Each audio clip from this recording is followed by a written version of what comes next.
doctora Gisela Figueroa Toledo para que nos haga las conclusiones de este evento, cuál es su parecer, qué le ha parecido. Le pedimos por favor que abra su micrófono, abra también su cámara para poder apreciar mejor su intervención. Adelante, doctora. Y gracias, compañero Izarra, secretario general de la FENTAP. Gracias, compañeros de la Junta Directiva, por permitirnos también participar en este espacio, ¿no? Y por supuesto, las felicitaciones del caso, porque yo creo que una de las particularidades de este evento es que lo han programado de tal forma que es transversal a varios sectores. O sea, los problemas que tenemos para organizarnos frente al COVID o poder posicionarlos desde un punto de vista de prevención han sido transversales a todas las organizaciones sindicales. En todo este tiempo que tenemos, ya más de un año, desde que el 17, bueno, el primer caso de COVID se detectó aquí en el país un 7 de marzo, y medidas urgentes se tomaron a partir del 17, ¿no? Y entonces ya tenemos más de un año y un mes y un poco más en esta pandemia. Han habido muchas intervenciones, yo creo que es súper rico toda la mañana, y también me imagino que por eso es que estamos la cantidad de participantes que están, ¿no? Que si no fuese útil, seguramente nos hubiéramos quedado con 10 compañeros. Al ser esto transversal, otro de los objetivos, entiendo, del evento del día de hoy era tratar de concatenar cuál es la relación, porque para un sistema de gestión y un tema de política nacional necesitamos congregar a todos los actores, ¿no? Está el sector Ministerio de Trabajo, vino la doctora Carla Cánova a hacer el saludo y a decir a muy grandes rasgos cómo es que está viendo su tema la Oficina de Derechos Fundamentales y de Salud y Seguridad que ella dirige, ¿no? Hablaba la doctora del tema relativo a que se están haciendo muchas comparaciones de cuáles son los modelos a nivel de política nacional frente al COVID en otras latitudes también, ¿no? Entonces, yo entiendo que hay una serie de académicos también dentro de la Dirección de Salud Ocupacional que están tratando denodadamente de ver de qué manera siguen apostando por la prevención, ¿no? Eso por el lado de la doctora Carla Cano. No quedó tan, o sea, como digo, fue una primera intervención de pronto de saludo, y quizás hubiésemos ahí aprovechado para hacerle algunas interrogantes acerca del trabajo mismo que tiene esta dirección de fundamentales, ¿no? Porque hace años atrás la dirección de fundamentales absolvía consultas de las organizaciones sindicales, ¿no? Y eso servía también como mecanismo de presión en espacios como Sunafil. A preguntas como ¿qué pasa si el empleador no quiere renovar las elecciones y el comité, pero no hay nadie del otro lado, ¿no? Ahora, se ha hablado de igualdad, se ha hablado de paridad, pero la paridad tiene dos aristas. La paridad tiene que ser en número, pero también tiene que ser en condiciones iguales de responsabilidad y de poder participar. Entonces, no solamente me vale tener 4-4, me vale tener 4-4 en donde una de las partes respeta a la otra, pasando documentos a tiempo, tratando de realmente consensuar. Porque el trabajo del Comité de Salud Ocupacional radica en el consenso, ¿no? Radica en el consenso.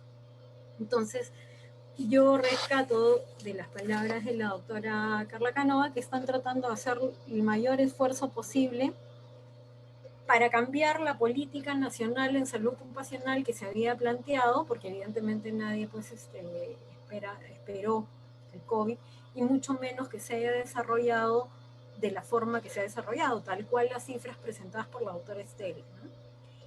Una segunda intervención que me ha parecido bastante interesante, no recuerdo el nombre, pero era OIT, ¿no? Snyder Watt. Bueno, nos plantea varios temas a nivel de los convenios de OIT que nos faltaría ratificar para poder hacerlos vigentes dentro de nuestra propia cultura legal, ¿no? Nosotros cuando tenemos restricciones dentro de la ley de relaciones colectivas de trabajo le echamos mano a los convenios 87 y 98 que tienen que ver con sindicación, y para trabajadores del sector público el 151. Está pendiente en temas de negociación colectiva la ratificación del 154 para el sector público. Pero ya, hoy día han hablado de dos interesantes instrumentos, el 155 y el 167, si es que no lo apunté bien. 155 habla de la necesidad de una política. Entonces, el 155 fue incorporado ya dentro de la ley 29783. Tiene dos o tres aristas más que son compromisos para el Estado y que yo creo que uno de los objetivos como institución, viendo, o sea, como la exposición ha ido de macro a micro, yo creo que lo que nos vamos quedando como tareas o por prioridades tendrían que empezar por ahí, ¿no? Entonces, una primera idea ahí es, frente al COVID, tratar de que se desarrollen campañas para que el COVID sea enfermedad profesional, pero no enfermedad profesional ligada solamente al tipo de trabajo que tengo, porque lo que se aprobó a través de la Comisión de Trabajo y que finalmente fue ley, es que se señala que el COVID es una enfermedad profesional siempre y cuando el desempeño de las funciones del trabajo signifique en sí mismo un riesgo al contagio. Y entonces estamos hablando de los sectores de salud, estamos hablando directamente de los sectores dirigidos a la salud. Sin embargo, creemos que esto no solamente debería ser así, ¿no? Otro de los expositores también lo señaló. Debería ser una enfermedad ocupacional siempre y cuando un trabajador logre probar que el contagio ha sido por negligencia de la empresa. Un poco también jalando las cosas que dijo Estela, ¿no? Que hay distintos controles de jerarquía para prevenir el riesgo del peligro. ¿Se acuerdan que algunas veces que hemos tenido capacitaciones nosotros identificamos claramente qué es un peligro y qué es un riesgo, ¿no? Dependiendo de la jerarquía de los controles que se utilizan, pueden ser administrativos, ahí le ha hablado de equipos de protección personal, ha hablado también en cosas que parecen simples, pero no se entiende por qué no las hacen, ¿no? Que es el poner cintillos para determinar o sea, medir cintillos de cada 2 metros cuando hay exposición alta a público, o de 1.50 cuando corresponde, ¿no? Entonces, hay una serie de cosas que son fáciles de hacer, hay otras que no tanto, ¿no? Pero entonces, una de las cosas que dijo el representante de la OIT es que, claro, para ellos también han estado viendo las cifras espantosas que hay a nivel internacional, ¿no?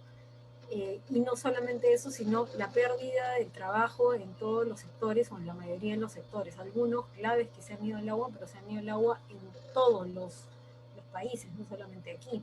No estamos hablando de, por ejemplo, el sector de audiovisuales y cine, los trabajadores de restaurantes, muchos restaurantes pequeños, no estoy hablando de los que son de Gastón Acurio, que sí seguramente tienen seguro para cualquier contingencia, sino de los emprendimientos un poco más familiares, ¿no? Entonces, hay un problema que tripartitamente lo está conversando la OIT, ¿no? Pero al margen de eso, lo que nos deja la parte del OIT es tratar de presentar un proyecto, porque sin ley no va a ser posible, donde finalmente se señale que el COVID es una enfermedad profesional en cuanto a nexo causal.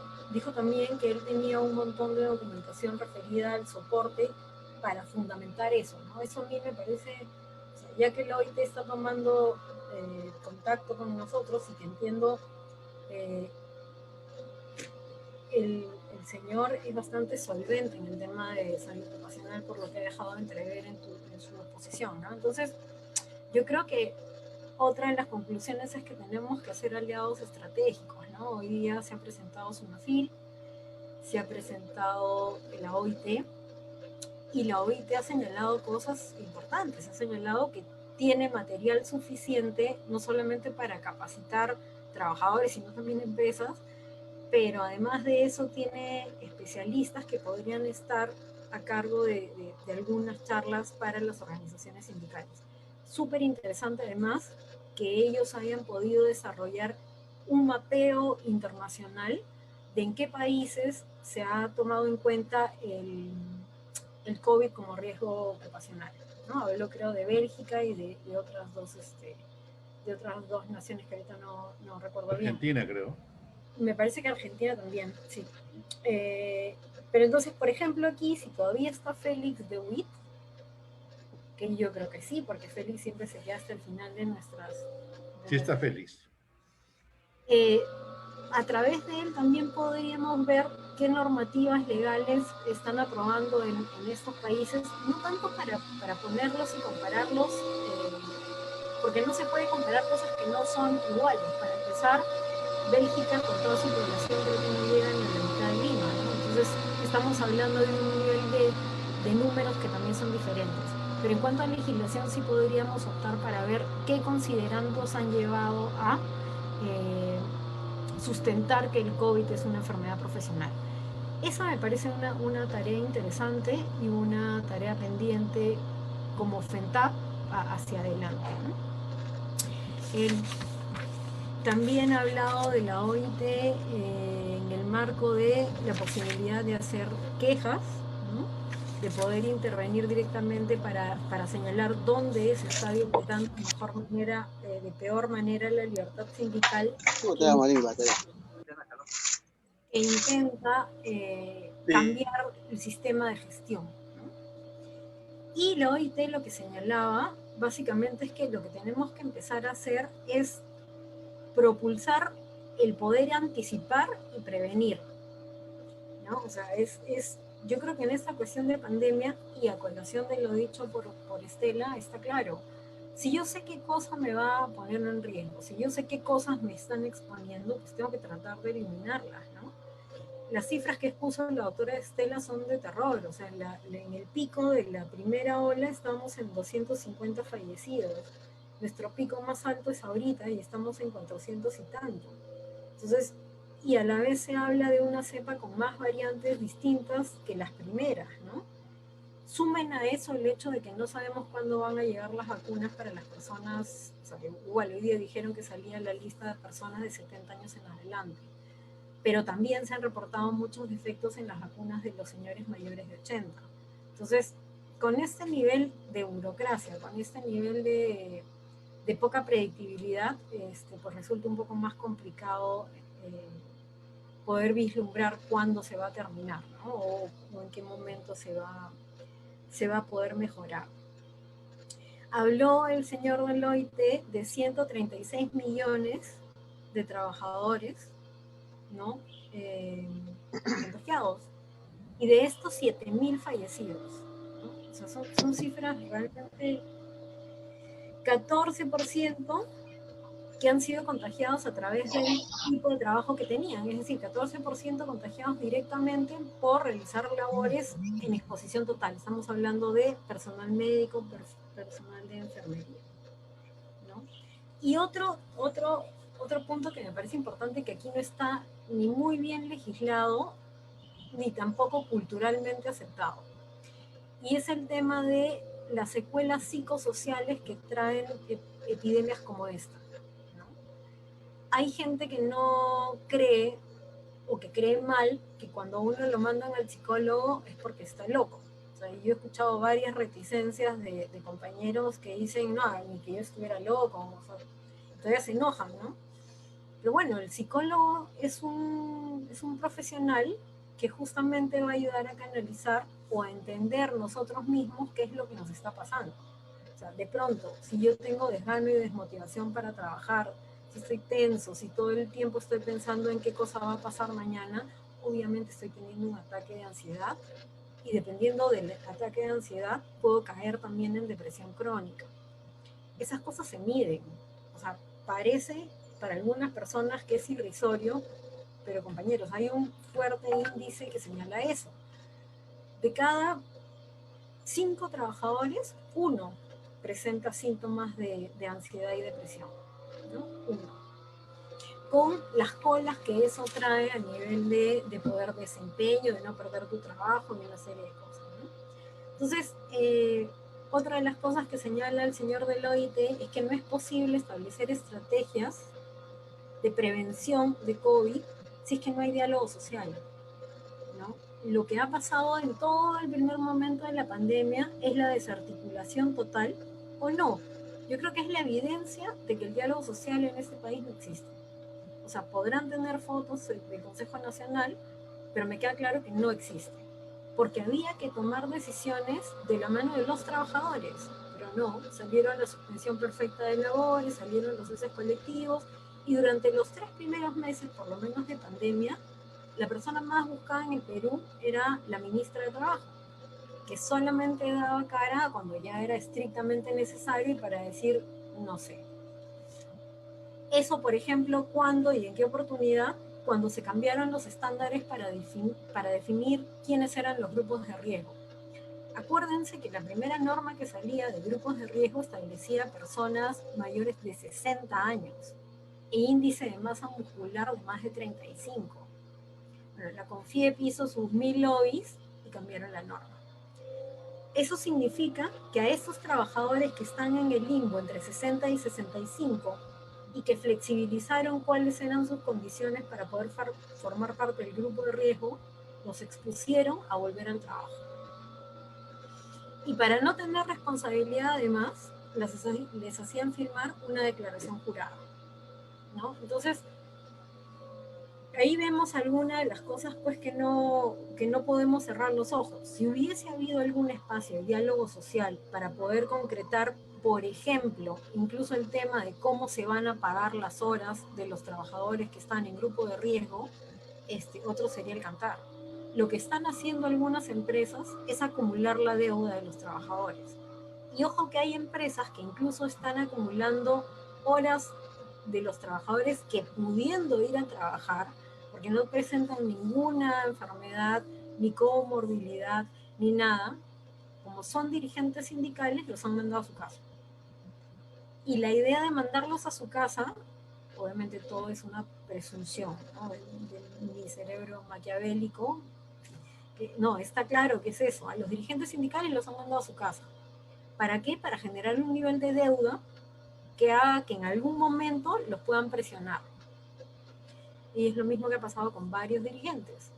Están sanos para trabajar, están aptos para trabajar, pero no los han dejado trabajar. El Estado debería regular ese tipo de arbitrariedades y en realidad hasta ahorita no lo ha hecho, ¿no?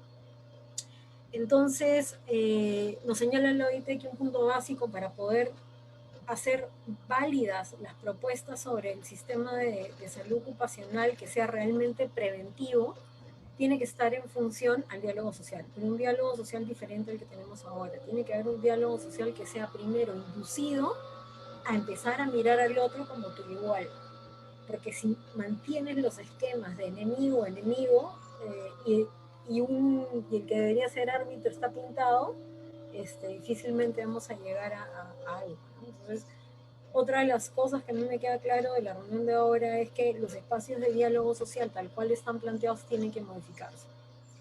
Y la política nacional en materia de salud ocupacional no debería permitir que el Ejecutivo, el Legislativo, que nadie saque normas en materia de salud ocupacional si es que primero no ha tenido un informe de ellos favorable, porque ellos son los que se encargan de la política nacional de salud y seguridad en el trabajo. Entonces ahí, para terminar un poco lo de la OIT, ¿no? Señaló que podríamos promover la ratificación en el futuro Congreso, porque ahorita ya estamos cortos, del convenio OIT 155. No deberían poner mayor reticencia porque ya la ley de salud ocupacional incorpora muchos de los artículos. La recomendación 164, que también está dirigida a que el Estado tenga una política de salud ocupacional, también nos señala que tenemos que empezar a utilizar el margen penal, o sea, las acciones penales, para cuando es evidente que un funcionario público no ejerce su labor. Y aquí traigo a colación, de costadito nomás, porque no es el tema de la negociación colectiva. O sea, penalmente tenemos que empezar a responsabilizar a las personas que prefieren acatar un comunicado que una norma legal, o que la Constitución que todavía no se ha cambiado. Entonces, Esa es una primera cosa de la que él habló. Él habló de la necesidad también de marcos institucionales, ¿no? ¿Y los marcos institucionales para qué nos sirven? Pues nos sirven para generar confianza, ¿no? Para darle una real viabilidad a los acuerdos, validez y legitimidad, al margen de una representación, ¿no? Los trabajadores deberíamos estar y formar parte de cómo se elabora la política, al igual que en el comité en chiquito, debería haber representación de las organizaciones sindicales también para definir cuál es la política interna de los comités. Por ahí me estoy saltando lo que se me explica. Y el otro convenio que habla de servicios de salud, que también deberíamos incluirlo en nuestra plataforma de lucha, porque ahí sí, o sea, no tenemos nada parecido aquí, es el convenio 161 del OIT. Entonces ahí habló el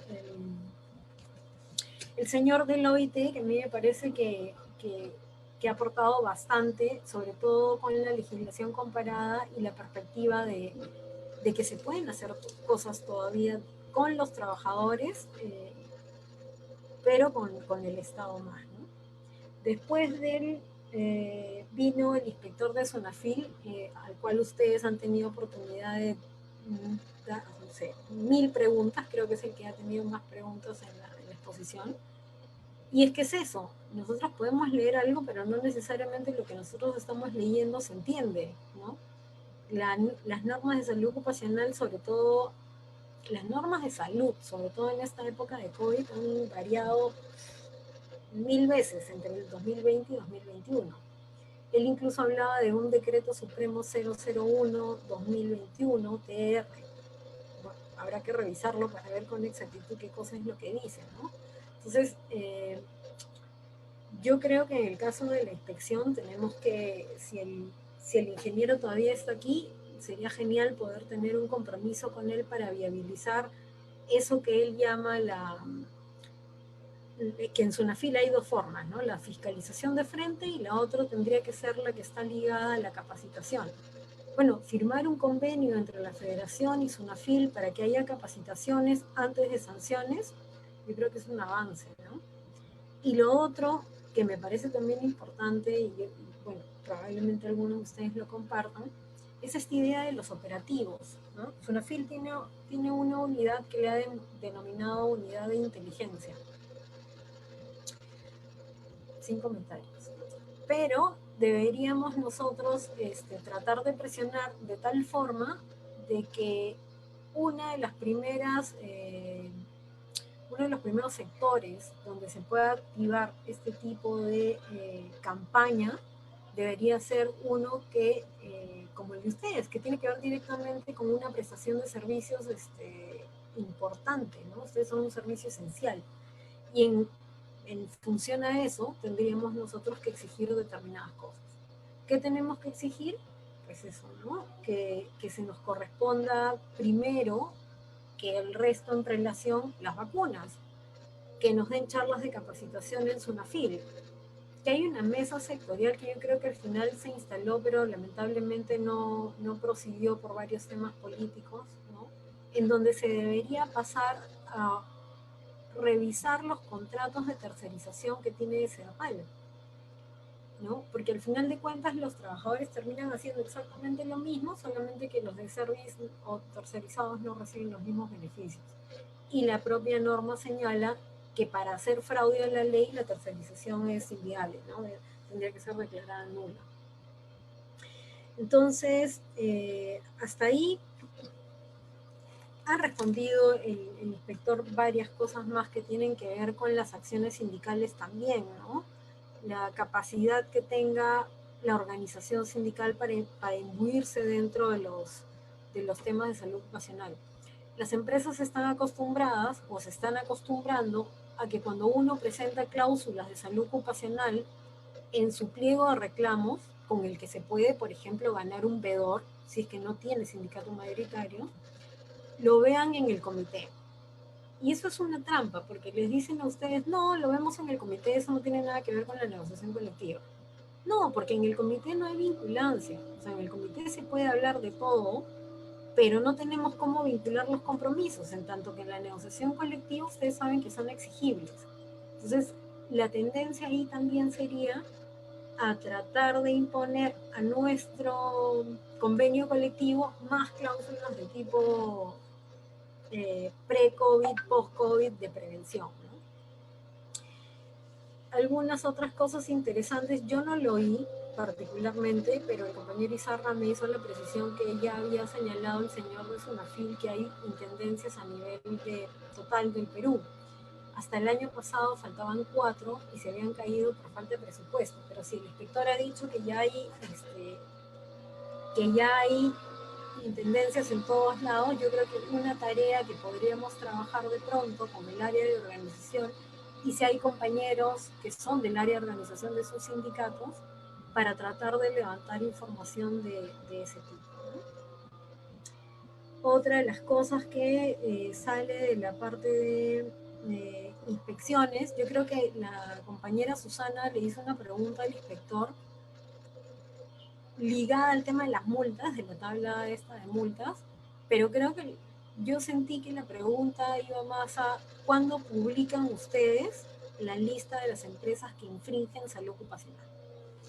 Entonces, yo creo que esa lista no está, pero a diferencia de los temas económicos, yo considero que esa lista sí debería ser publicada, porque esas empresas son un peligro público para todos. Y los que entren a trabajar ahí deberían saber que son empresas que socavan la integridad de los trabajadores o los ponen en riesgo o lo que sea, ¿no? Entonces, quizás tendríamos que pedirle a Sunafil una lista de las infractoras o de las principales infractoras o de las recurrentes infractoras del 2020, por ejemplo, ¿no? Para tener un tracto de tiempo. Bueno, en Sunafil, ¿qué más? Sunafil, él intervino en una de las preguntas que realizamos con referencia de si estaba bien o no que en el reglamento de salud ocupacional estuviesen medidas disciplinarias. Y yo siento que la tangente que utilizó fue decir que, claro, hay cosas en el reglamento interno que se pueden incorporar que tengan materia de salud ocupacional. Entonces, le sacó un poco la vuelta a lo que se preguntó. La pregunta era, ¿es válido tener en el reglamento de salud ocupacional normas que impliquen sanciones? Porque la naturaleza de ese reglamento no es esa. Y eso es una de las cosas que como tarea de los comités tendríamos que tratar de impulsar.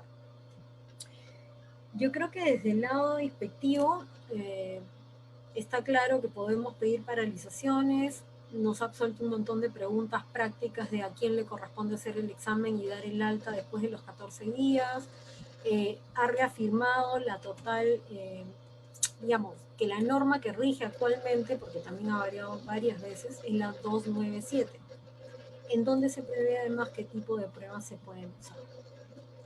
Yo señalo esto porque el problema que yo también veo a veces con algunas empresas es la falta de comunicación. Entonces, si yo los mando a un grupo de trabajadores que además son sindicalizados a hacerse la prueba de Lisa, los trabajadores lo primero que van a hacer es decir, quieren saber cosas de mi vida personal. Y se niegan y encima lo sancionan. Si por el contrario hubiesen explicado lo que ha explicado el inspector hoy día, es decir, que la prueba de Lisa, en tanto tiene que ver todo el sistema inmunológico, también puede dar resultados positivos o negativos frente al COVID, si a mí me explican eso, yo no tendría por qué incluso negarme a hacer la prueba, ¿no? Más aún si los resultados son personalísimos y como el mismo inspector lo ha ratificado, tienen que darse necesariamente en copia al trabajador, ¿no? Y eso que los exámenes ocupacionales se tienen que dar en vivo y en directo con el trabajador y responder todas las preguntas. En este caso se habla solamente de alta médica, que la tiene que hacer pues la persona encargada de la empresa de ver estos temas, y es la persona que les va a dar a ustedes el alta médica. No les van a volver a tomar o sea, pasados los 14 días, si ustedes no tienen mayor síntoma y se acercan a trabajar, no les van a tomar nuevamente la prueba para saber si efectivamente ya se recuperaron, ¿no? Salvo que realmente se vea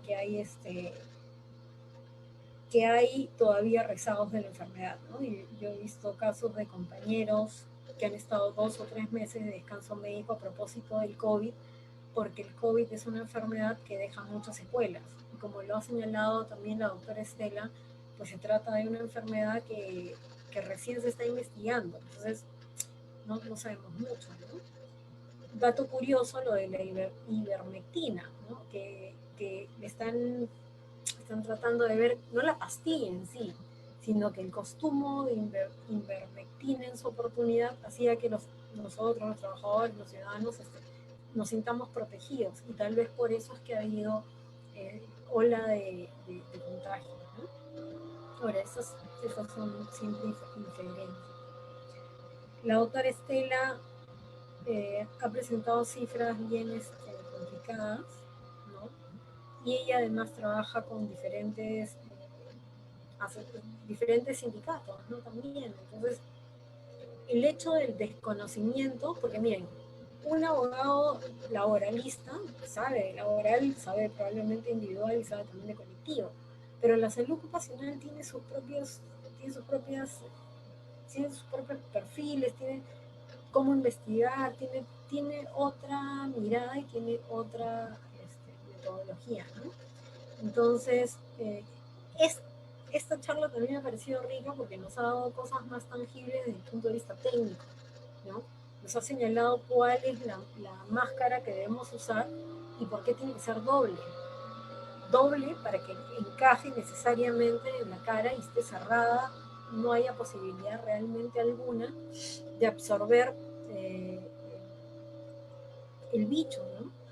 Ha señalado ella también que hay un 73% de casos de contagio que tienen que ver con la infraestructura del trabajo. La mala ventilación que puede haber puede significar un peligro latente para las personas que están trabajando no en remoto, ¿no? Y en los controles de ingeniería, entonces ella señala 3 cosas que nosotros podemos exigir a las empresas. Que arreglen la ventilación de todas maneras, que la mayoría de actividades se puedan hacer al aire libre, o sea, de hecho, por ejemplo, sin ir muy lejos, todo el mundo pensaba que en las elecciones iba a ser foco contagioso espantoso, pero lo que han hecho es ampliar lo que antes era en colegios y que permitían pues, que 20 personas estuviesen en un aula, han empezado a hacer parques donde son la votación. Entonces, hay algunas cosas de materia de ingeniería que se pueden ir aplicando, ¿no? Lo mismo en lo que les comentaba de la utilización de cintas, pero, oye, solamente puedes pararte hasta acá. Y si atiendes al público lo paras allá, en la flecha amarilla, y no tendría por qué moverse de ahí, ¿no? La doctora Estela también ha hablado los controles de injerencia para reducir la mayor cantidad de contagios, ¿no? Y una serie de cosas que yo creo que hay que implementar, ¿no? Hay que implementar. La doctora señalaba en la necesidad, que alguna vez también lo hemos comentado con ustedes, de incorporar a la memoria hiper de cada empresa el COVID, porque el COVID es un peligro y no se va a ir. Estamos hablando de que ya estamos así hace un año. Y lo único que estamos viendo ahorita es que más bien las cifras están disparándose, ¿no? Y aún así hay gente irresponsable que se va a fiestas, en fin. Entonces, tal cual estamos, lo ha dicho también la doctora Estela, no vamos a llegar a buen puerto, sino van a seguir creciendo las cifras de fallecidos y de contagio, ¿no? Entonces ahí yo creo que resalto eso de la intervención de la doctora Estela. Luego ya para recaer en un tema más regional, se invitaron a 3 polos opuestos en distancia, más no en el trabajo organizado ni en la solidaridad, que van desde Sullana hasta Arequipa, ¿no? Y luego los tercerizados. Por eso también es tan importante la labor de los subcomités, porque las necesidades son distintas. Los trabajadores tercerizados tienen una particular agenda en salud ocupacional, los trabajadores pueden estar más estructurados y más ordenados, como me pareció un poco el tema de Arequipa, pero también ayuda en el tema de Arequipa que, bueno, pues que tienen acceso a medios, en fin, yo creo que ayuda bastante el poder posicionarse también para los sindicatos de que este tema les es importante, ¿no? Como les decía al principio, se ha demostrado que las empresas donde han habido sindicatos y sindicatos fuertes, pues los contagios se han estado previniendo. Entonces, en la parte de comunicaciones a nivel regional, lo que podemos ver es que hay distintas realidades, ¿no? Distintas realidades. La compañera Susana Castro hablaba de la indolencia y la poca sensibilidad y estas cosas que vienen consigo de la propia empresa, ¿no? O sea, que se molesten porque te tienen que dar una mascarilla, yo creo que es insostenible, ¿no? Entonces, creo que algunas de las recomendaciones que se han señalado están en estas diapositivas, ¿no? A nivel macro, tratar de ratificar 2 convenios del OIT. A nivel micro y de organización, necesitamos tener capacitaciones mucho más agudas con los secretarios de salud ocupacional o los que participan en los comités de salud ocupacional, para efectos de poder mejorar los estándares de los riesgos. Si nosotros no pensamos en el COVID como un peligro latente, no lo vamos a poder incorporar a los médicos, a los exámenes médicos ocupacionales. Y esto sí podría ser grave porque, insisto, ya tuve 14 días y fueron maravillosos y no sentí nada, pero las secuelas vienen luego. Entonces, si el COVID no aparece dentro de la matriz CIPRA como un peligro y el posible contagio con alto riesgo, yo no voy a poder exigir de manera posterior ni una indemnización, porque tú me has ocasionado el COVID, pero tampoco voy a poder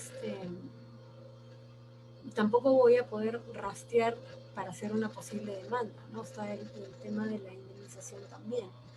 Entonces, hasta ahí yo creo que hay algunas ideas básicas de lo de ahora. Me quedo con algunas ideas también de Estela, que hablaba de la urgencia y la necesidad de practicar la solidaridad y de que todo el mundo haga lo que tiene que hacer. Es decir, no exponerlos innecesariamente, ¿no? Si les dicen que tiene que comprar la empresa determinada calidad de mascarillas, pues hay que torturarlos hasta que sea así la compra. Hay que tratar más temas dentro de salud ocupacional como un capítulo especial de negociación colectiva. Hay que implementar veedores a través de la negociación colectiva dentro del propio comité. Hay que empezar a pedirle a las empresas que nos den copia de cosas. Uno de los compañeros hablaba del plan de capacitación. Las organizaciones sindicales tienen la posibilidad de pedir copia de qué cosa piensan ellos hacer en el plan de capacitación. Y otra cosa que se me ocurre también ahorita es proponerle a SUNAFIL la creación de un acuerdo institucional que permita asesorías a empresas y a sindicatos, que eso es lo que a veces está funcionando un poco, ¿no? Antes de mandar a que los fiscalicen ya de plano, ¿no? Esa es una. Lo otro, insistir con la mesa bipartita que se tenía con el ministerio, en donde también deberían participar los tercerizados, para efectos de ver cuánta incidencia hay y cuántos peligros y riesgos están en el sector de agua potable y saneamiento, siendo un sector indispensable. Entonces, si el señor que ha estado ahora de SUNAFIL, el ingeniero, nos dice que tiene que ver con el índice de denuncias, pues yo creo que en el caso de ustedes hay un montón de denuncias. Entonces, ¿de qué estamos hablando, no?